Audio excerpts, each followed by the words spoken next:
That's 100 pounds, which is hard. Took the FedEx guy 3 times to deliver those.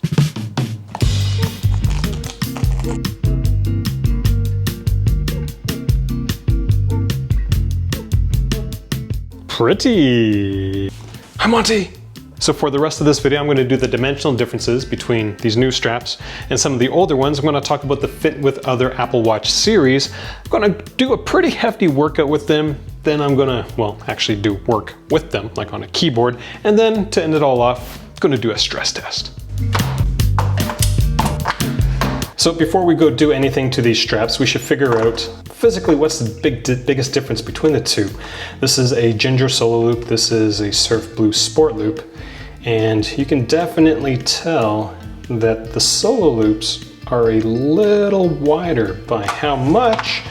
Well,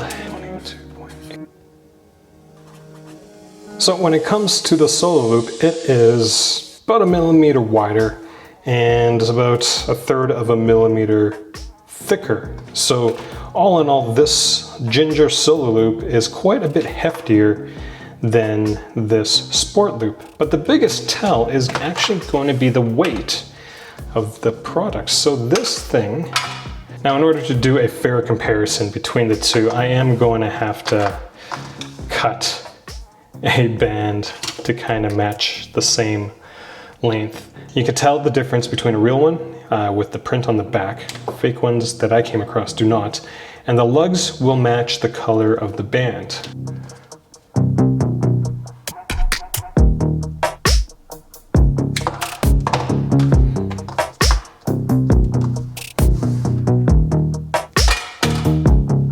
So from a weight perspective, this Solo Loop is 8 grams lighter than the equivalent length of a Sport Loop. So that's actually, from my perspective, going to come into play when we start to do the scratch test at the very end, as well as the stress test. So that's the dimensional differences between the Silicone Sport 1 Loop and the Sport Loop. Now, between the Braided Loop, there isn't really anything similar to the Braided Loop. Like, they do have the Sport Loop, but they're kind of two different things. I will note that the Braided Loop is actually wider than the Sport Loop by a hair. 23.3, it's about 1/2 millimeter wider than the Solo Loop, so yeah. So the next thing I want to talk about is the fit of the Solo Loop, as well as the Braided Loop, with the various iterations of the Apple Watch. 1, 2, 3, 4, and 5. I've got all series there. Now the Solo Loop, from what I can tell, will fit with every series. Nothing will look weird on it. So that was the 1, this is the 3. It looks fine. Now, this Braided Loop will also fit the 1, 2, 3, 4, 5, but it will look a little weird because this metal piece is actually much larger. You'll actually see the metal piece kind of jutting out a little bit. So you don't mind that. It's not terrible, I guess, but don't get the Braided Loop if you've got a series 1, 2, or 3. So, you know, just useful information to have. So before we move on, I do want to point out that the lugs on the Braided 1 Loop are a little different, as there's a bit more chamfering along the edges of the actual lug when compared to the silicone one, and I don't know why that is. Okay, so we're gonna do a quick workout. I don't actually know how long it's gonna be, but it's gonna be 2 rounds, with the first round being with the Braided 1 Loop, and then the next comparable thing, which would be the normal Sport Loop. And then the second round, I'm gonna swap them out and use the normal Sport Loop with the new Silicone 1 Loop.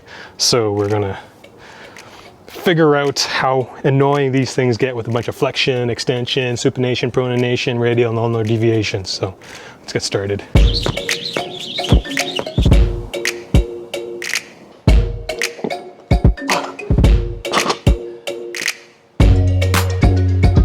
Your chest touching the ground. All right, that's a good rep. This is the worst feature of watchOS 7. What is that? It tells you to wash your hands. What? So it thinks I'm washing my hands right now. Oh, that's funny.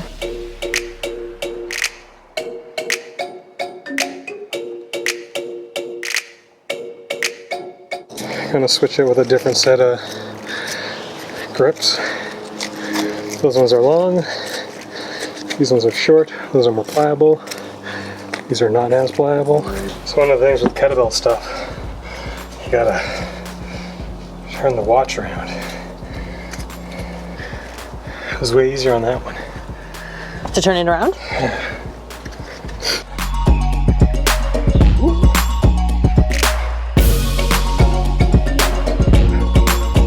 So after all that, this braided one works a little better. Only on this kettlebell stuff when I had to turn it. It's got a lot more give to it. Right, so this, as you saw earlier, I had to loosen it. Whereas in this fits fairly snug. I do the second round. Same movements, but we're going to use the silicone elastomer ones. Monty, stop eating grass.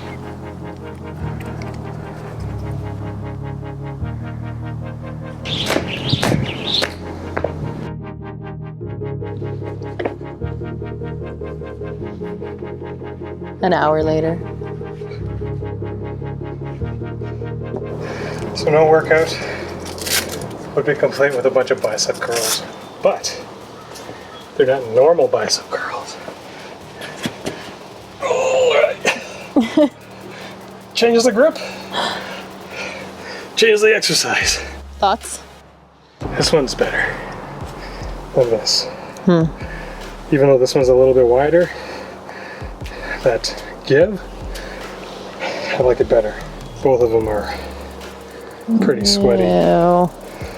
So, honestly, for this relatively short workout, I think it's only been like 20 minutes. That braided loop, Best one. this one was the best. But the problem with this one is that it's going to get wet. It's going to be hard to dry. Right? So, like, if you work out a lot, that silicone one loop's pretty good.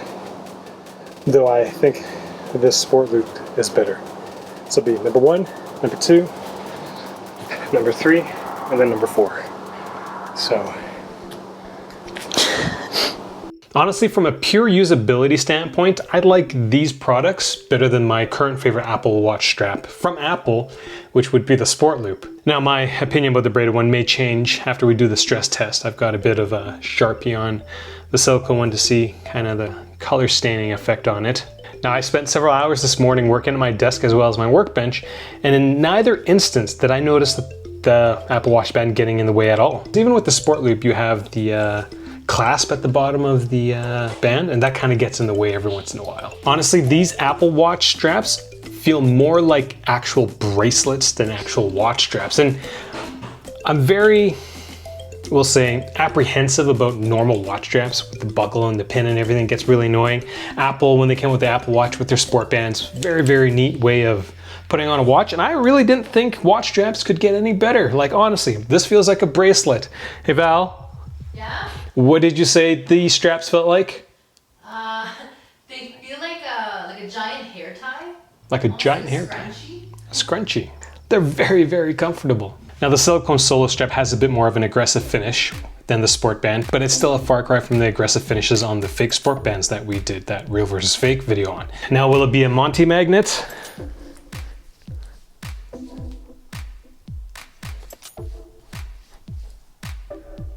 No, not really. Though I might have left some Sharpie on him by accident. Now, my biggest annoyance with this product, and maybe it's me not getting used to it, but like, you really have to stretch it to put it on. It's not too bad with the banded one, but this silicone one, like, you really have to go pull on it quite a bit before it gets onto your wrist.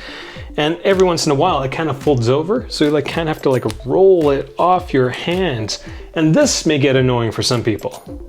You may learn to love it, not love it. You may get used to it, but honestly, this braided one, you just go, and it's just, yeah. And as you just saw, it does take a bit of pulling. Like, this is not a normal thing. Like, when you take your watch off, you don't think about pulling on the strap and yanking it off like that, but it is what it is. All right, Monty, is it time to see what these straps are actually made out of?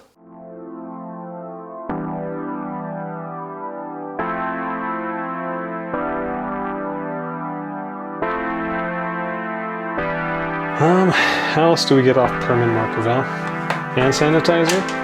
Oh, maybe. Do we have any of that stuff? It's all gone. Except for that spot.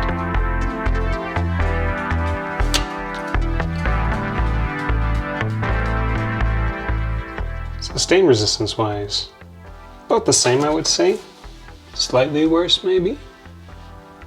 Hard to tell since this is a light strap and this is a dark colored strap, but all right. Let's go do stuff outside. This one's a little shorter, about 15. This one's longer by a little bit. We're only doing this because we're gonna go try to pick up those weights with these watch bands. So Apple actually hasn't updated their accessories guidelines, so technically these lugs and these straps should be as strong as the old ones. So if you watch the real versus fake video, you know that the sport band was able to carry the 50-pound weight, but the fake bands couldn't. And given that this thing is basically very, very stretchy, watch out, Monty.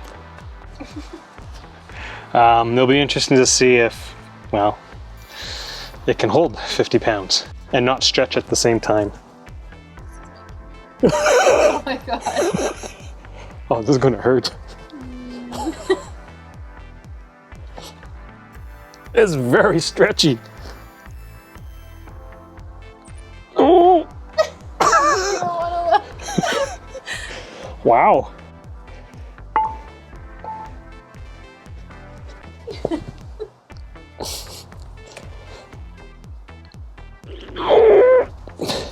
That is 100 pounds. It's just hard to lift.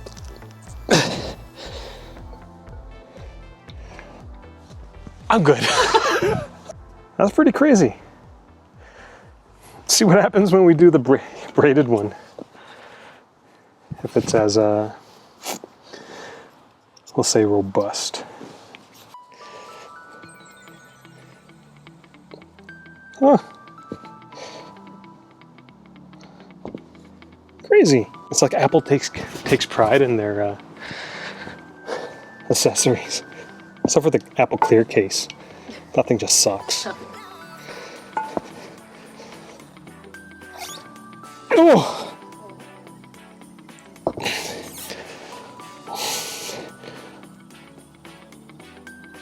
That's 100 pounds. Now let's go see if we stretch them. Yeah. Because the yellow one was what, 15? Yeah. So that was 15.2. No, this one's longer. So that's 15.6. So it's grown by like 4 millimeters. Maybe I'll put it in the dryer tonight and see if it shrinks. Last thing we're going to do is introduce the silicone band to the Moe's quadruplets. Now, the official sport band was able to withstand scratching up to 5. The fake bands did 3, so it'll be interesting to see what happens. So we've got the 3 pick. That kind of leaves marks, but it doesn't split the band. So the 4 definitely splits it. So this kind of goes back to the beginning of the video where I measured everything out. This thing is 8 grams lighter than like the equivalent amount of material compared to the sport band. So it's not as dense. It's definitely a little lighter. But I think at the end of the day, it won't be as tough as the sport bands based on what I've seen here. So before I tell you what I ultimately think about these new straps, I decided to kind of sleep on it. And I just wanted to show you that the bands themselves, after that extreme stretching, they've actually kind of come back down to size. So this is the silicone one, and so yesterday it was about 15 mils, 15.2 mils, so it's kind of come back down to its original size. This nylon band this morning was actually closer to 15.5. So I got it wet, threw it in with another wet towel and dried it, and so the entire band is now the same length as the silicone band, which is size 7 for me on the Apple Watch site. So that's kind of good to know that, you know, if the bands expand a little bit, give it time and they may shrink back down to their original size. And this is probably the biggest issue I potentially could have had with these straps.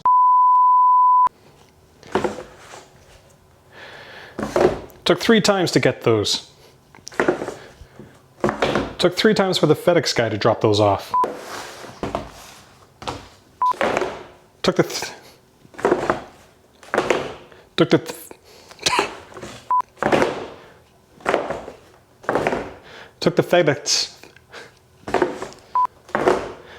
FedEx guy. FedEx, frick. Took the FedEx guy. Oh my God. Took the FedEx guy. FedEx. No rep. No rep. No rep. Come on. All no reps. Didn't count. Now faster. No. I'm not going to the games. Not like that. I'm never going to the games. I'm short enough to. Actually, how tall is Matt Fraser? He looks tiny. 7. Wow. Okay. Bars. It's not my job, Dad. Grass. Oh no. Grass.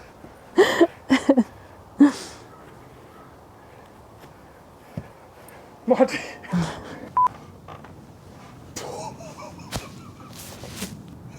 Not gonna lie, I got a little scared. I don't think I'll do that.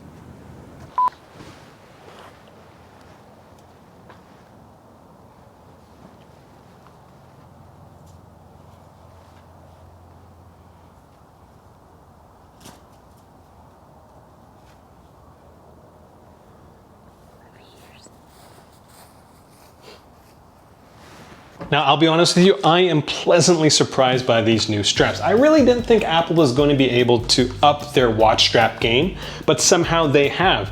And these, as of right now, are my favorite watch straps, specifically this braided one. I am a big fan of this product as of right now. I bought the updated leather one, but that's not showing up for a few more weeks, so my opinion of which one is the best Apple strap may change.